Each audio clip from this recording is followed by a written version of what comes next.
के जो संस्कार है, पूर्व जन्म स्वया नारी, कई बार हम बोलते हैं ना अपने आप कितने अच्छा है बेचारा, और जब पत्नी देखो तो क्या दुष्ट मिली हुई सबको।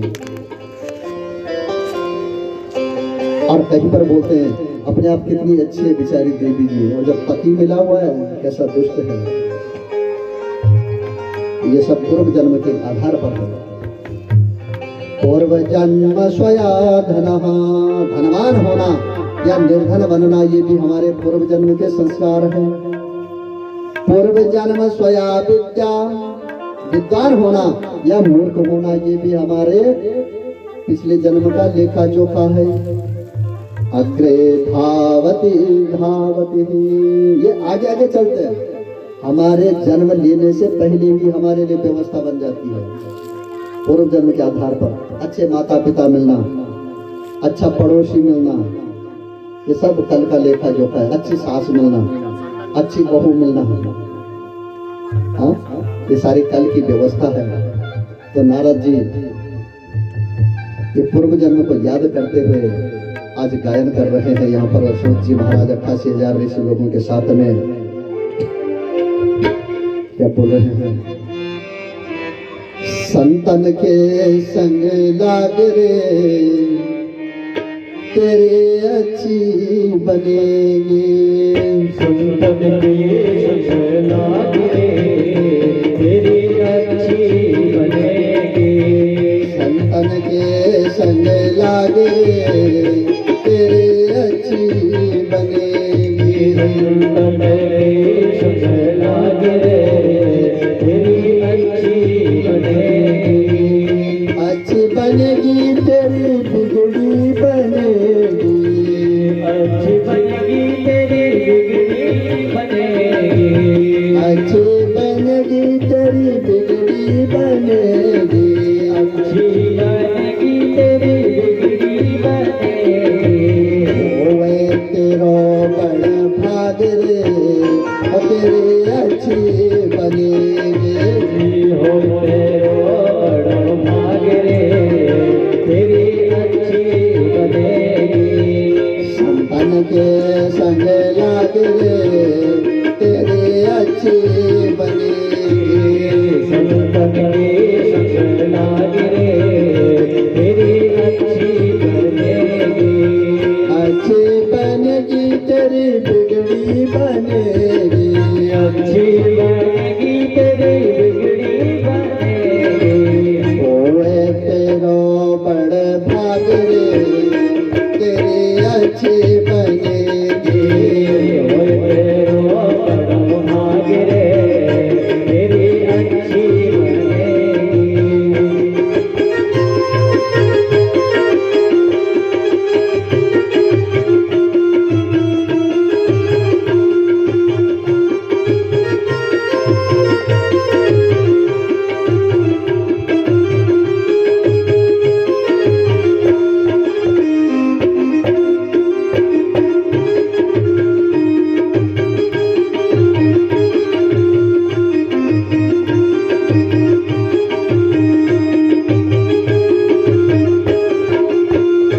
संतन संग करी पुण्य कमाई, संतन संग करी पुण्य कमाई।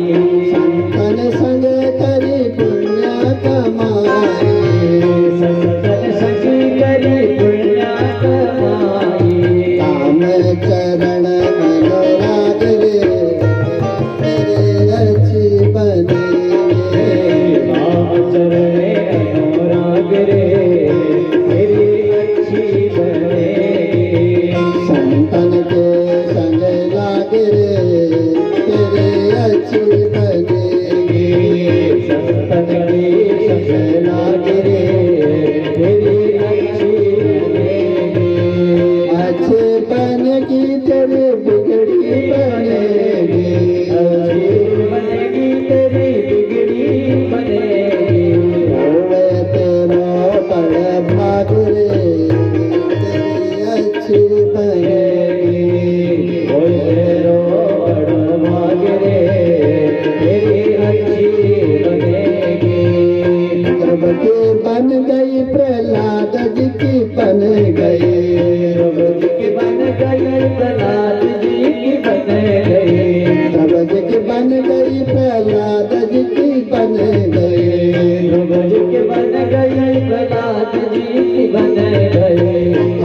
सुमिरन से जाग रे तेरी अच्छी बनेगी हर सुमिरन में जाग रे तेरी अच्छी बनेगी संतन के संग लाग रे तेरी अच्छी बनेगी संतन के संग लाग रे तेरी अच्छी बनेगी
बहुत दिन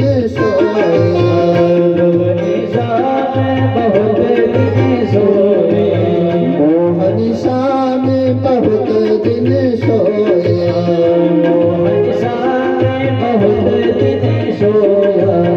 जाग सके तो जाग रे तेरी अच्छी बनेगी जाग सके तो जाग रे तेरी अच्छी बनेगी संतन की संग लाग रे तेरी अच्छी बनेगी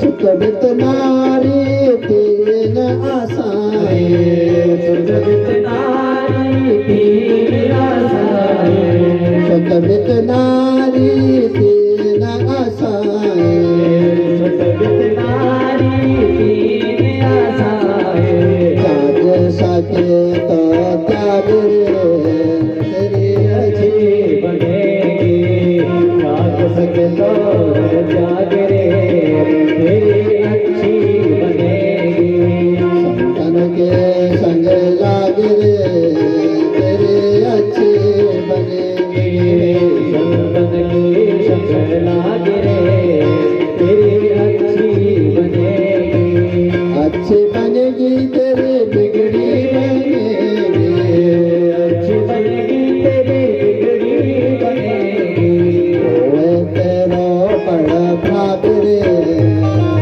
अच्छी बनेगी ओए तेरो बड़ो भाग रे तेरी अच्छी बनेगी कहत कबीर राम सुमिरन में रहत कबीर राम सुमिरन में कहत कबीर राम सुमिरन में रहत कबीर राम सुमिरन में पाग सके तो पाए रे तेरी अच्छी बनेगी आए तो आए तेरी अच्छी बनेगी संतन के संग लाग रे तेरी अच्छी बनेगी संतन की संग लाग रे तेरी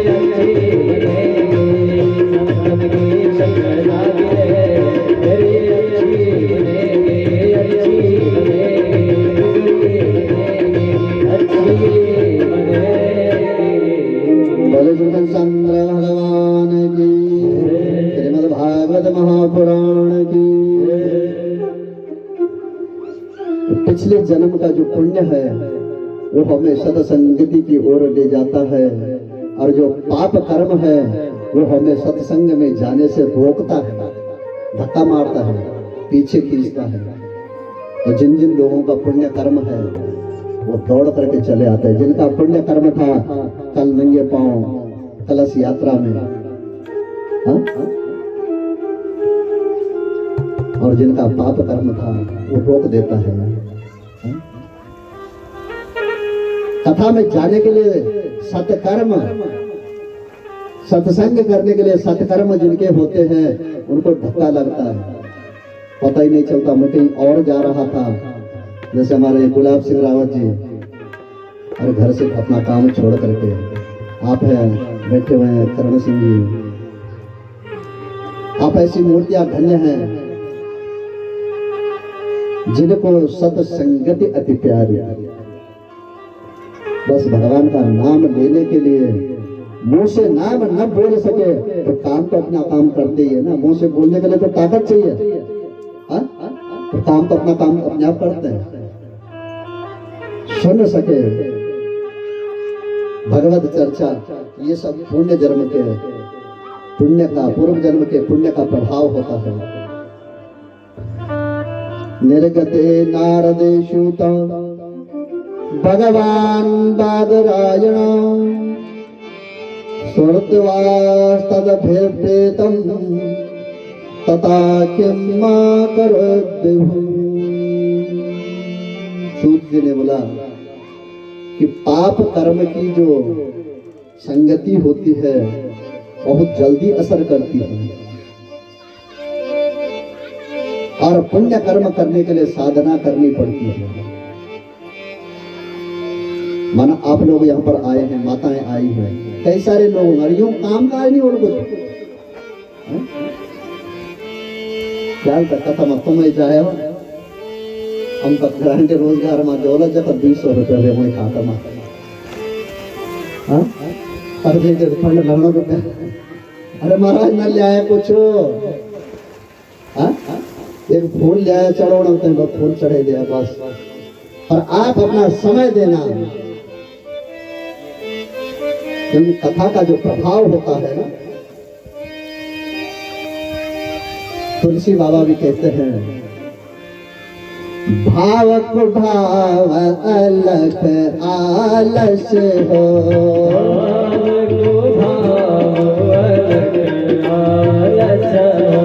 भाव को भाव अलख आलस हो,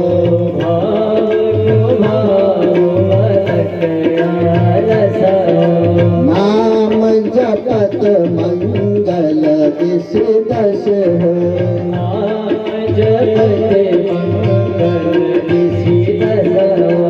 नाम जपत मंगल इस दश हो,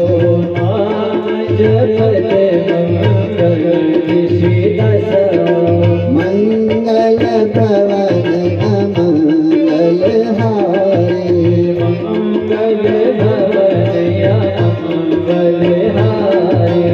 उमा सहित जह जपत पुरारी,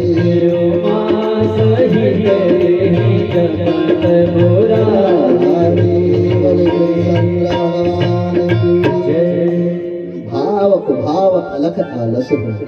एक छोटा सा प्रसंग है ना, किसी में कथा का जो प्रभाव है, भगवान अपने ऊपर भार नहीं लेते हैं। माताएं ज्यादा जाती है ऐसे भक्ति भाव वाले कार्यक्रमों में ना। आज माता जी ने देखा सेठ जी घर में बैठे हुए हैं, बोला आप भी जाओ ना कथा में, बहुत अच्छी कथा हो रही है, जाओ कथा सुनने के लिए। जबरदस्ती धक्के मार करके घर से भेजा। सेठ जी गए कथा में, तो जो कथा के व्यवस्थापक थे हमारे पालन सिंह जी, कहा आओ महाराज, बैठो महाराज। आसन दिया। सेठ जी ने देखा पांडाल में कोई नहीं था, एक खंबे की आड़ में बैठ गए, बढ़िया जगह है। पीछे से एक मिल गई बैठने के लिए, बैठ गए। आनंद आया कथा में, और कथा में बैठ करके नींद आ गई। कथा चली, कथा समापन हुई। लोगों ने कहा भाई चूरमा प्रसाद आप भी ले लो। लिया चूरमा प्रसाद लिया। फिर कथा के जो व्यवस्थापक थे उन्होंने कहा जाओ महाराज। सेठ जी घर गए। पूछा सेठानी ने आपने सुना कथा में कितनी अच्छी कथा हो रही है? बोला तेरे कपाल कथा होना कुछ नहीं होता। अरे क्या सुनी तुमने? बोले कुछ नहीं। आओ महाराज और बैठो महाराज। और बाद में बोले जाओ महाराज। इतना ही तो था। इतिहास तो दिन कर रहे यार महाराज कुछ काम कर दिया। तो सेठानी ने कहा कोई बात नहीं, इतना भी बहुत है। कई लोग होते हैं ना जो दिन में बात करते हैं, रात में बोलने की आदत होती है, उस बात को दोहराते हैं नींद में। रात को सेठ जी के घर में चोर आ गए। और सेठ जी ने जो दिन में सुना था उसी की आदत पड़ी हुई है, नींद में बोल रहे हैं। आए चोर, सेठ जी बोल पड़े आओ महाराज। चोरों ने बोला ये हम तो देख रहे हैं, आओ महाराज। चोर खड़े हो गए। फिर बोला बैठो महाराज। चोर वहीं पे बैठ गया। थोड़ी देर बैठा रहा। चोर चोरी क्या करता? उसने बोला ये तो बोल रहे हैं। फिर थोड़ी देर में आवाज आई, बोला जाओ महाराज। चोर भागा वहां से। जाते हुए गेट पर पांव टकराया किसी बर्तन से। घर वालों की नींद खुली। अरे कौन था कौन था? बोला चोर था चोर था। हल्ला हुआ। फिर सेठ जी भी उठे। अरे क्या हुआ? तो आज सेठानी ने कहा देखा ये कथा का प्रभाव था। भाव से नहीं भी गए तब भी फल मिला, और आज घर चोरी होने से बच गए। तो भगवान ऐसी कृपा करते हैं। प्रत्यक्ष या परोक्ष रूप से हमारा जो ये शरीर चल रहा है, ये शरीर नाशवान है, और इसके अंदर जो चिंगारी बैठी हुई है वो ईश्वरीय अंश की चिंगारी। जिस दिन वो चिंगारी निकल जाएगी ना, उस दिन आप हम उसके पास में नहीं बैठते थे। और अभी हम बैठे हुए हैं सब लोग, क्योंकि सबके अंदर ईश्वरीय अंश निवास कर रहा है। तो ये कथा का प्रभाव होता है। पर जो दुर्बुद्धि वाले होते हैं, सद्बुद्धि वाले नहीं होते हैं। दुर्योधन को बहुत समझाया गुरु द्रोणाचार्य ने, भाई तू भक्ति मार्ग पे चल, भक्ति मार्ग पे चल, धर्म कर।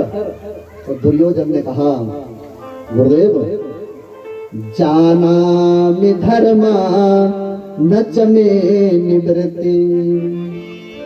गुरुदेव मैं जानता हूं धर्म क्या है, पर मैं क्या करूं, मेरी निवृत्ति ही नहीं होती है।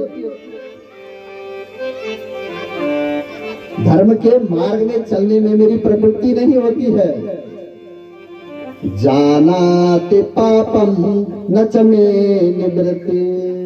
मैं ये भी जानता हूँ पाप कर्म क्या है, पर पाप कर्म से मेरी निवृत्ति नहीं होती है। बहुत कोशिश करता हूँ मैं पाप न करूं, छुटकारा ही नहीं मिलता है।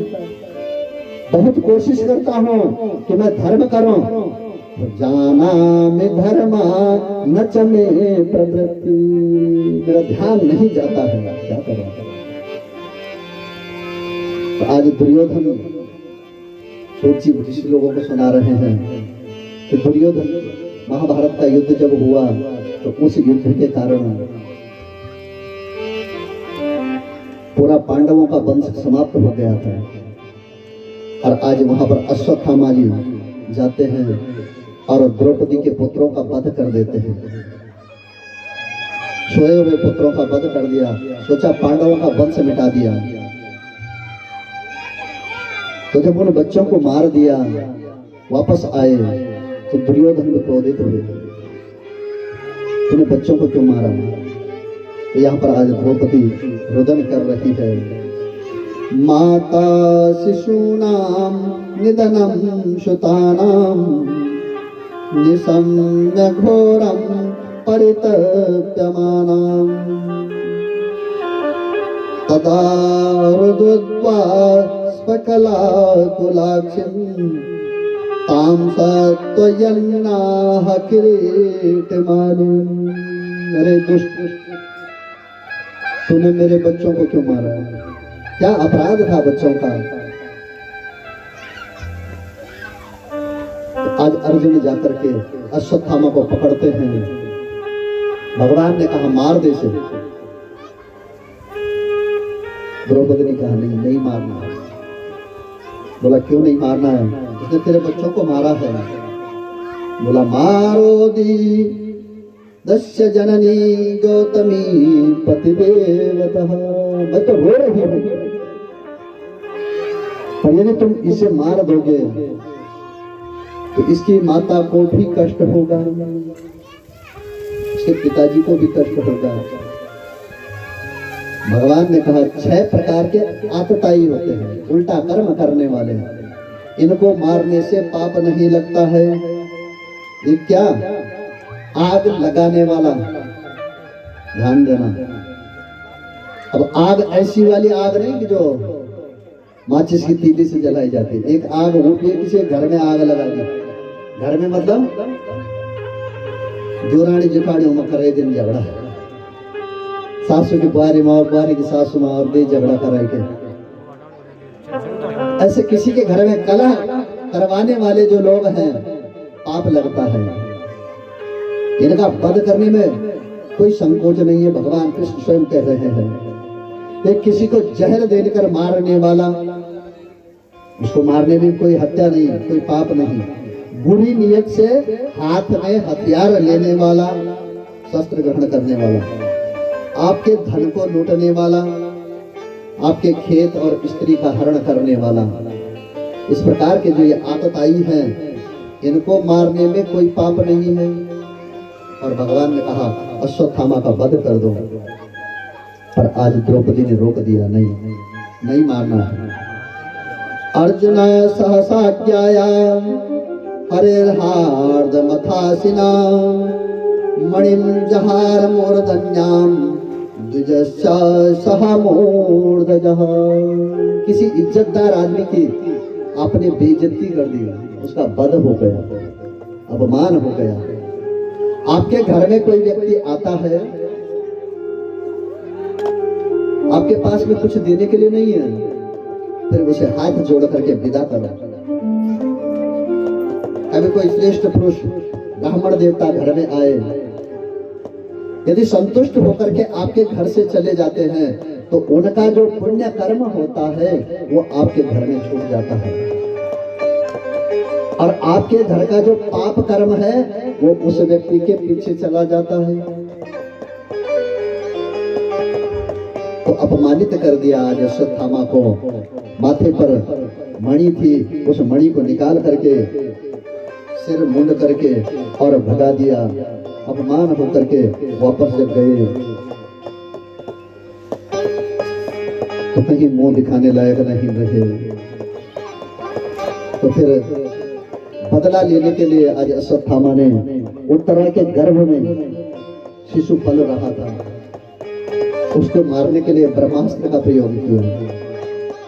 और आज उत्तरा भगवान को पुकार रही है, पाहि पाहि महायोगिन देव देव जगत्पते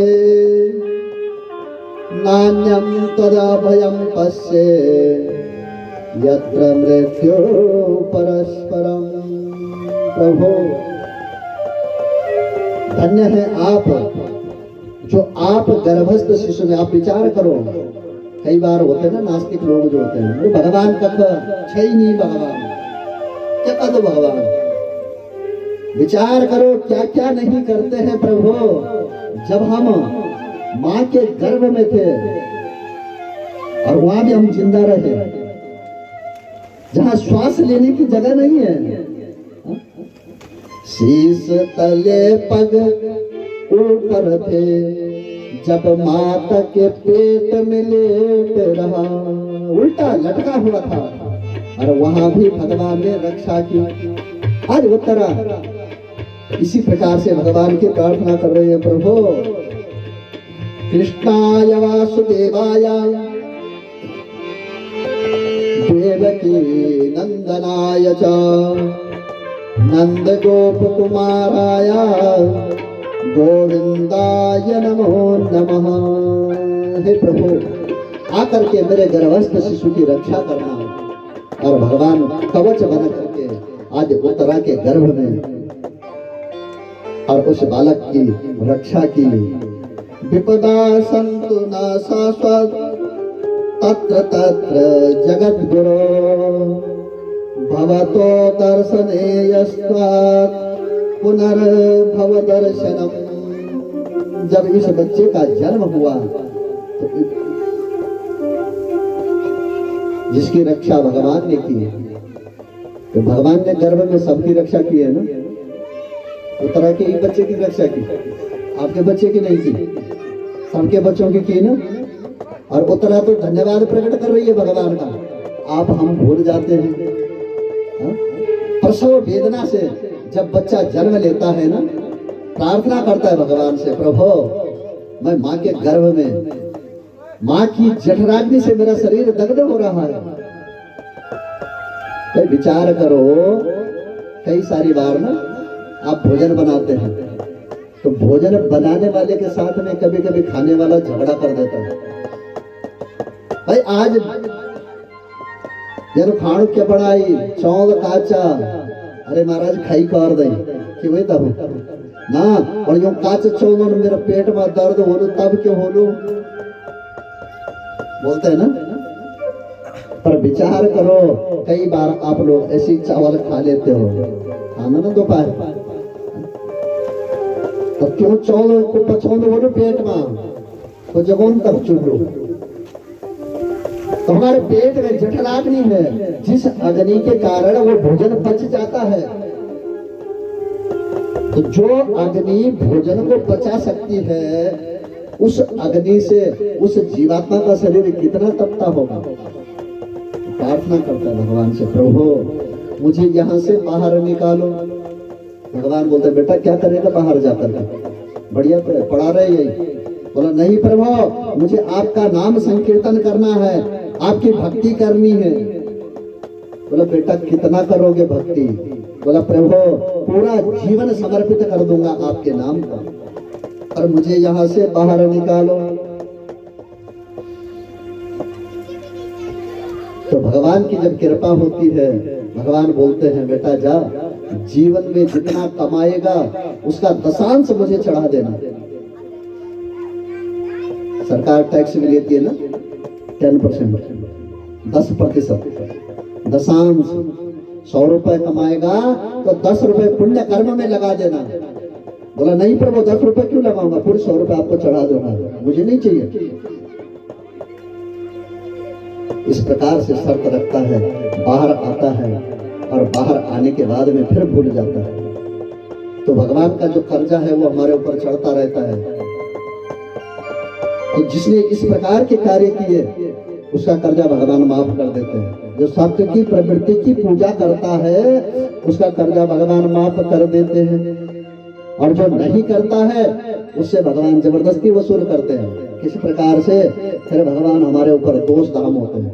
फिर देवी देवता उठाणो, घड़ियालो लगाना, मंडाण लगाना, इस प्रकार से उस पूजा में भी पैसा लगता है, इस पूजा में भी पैसा लग रहा है।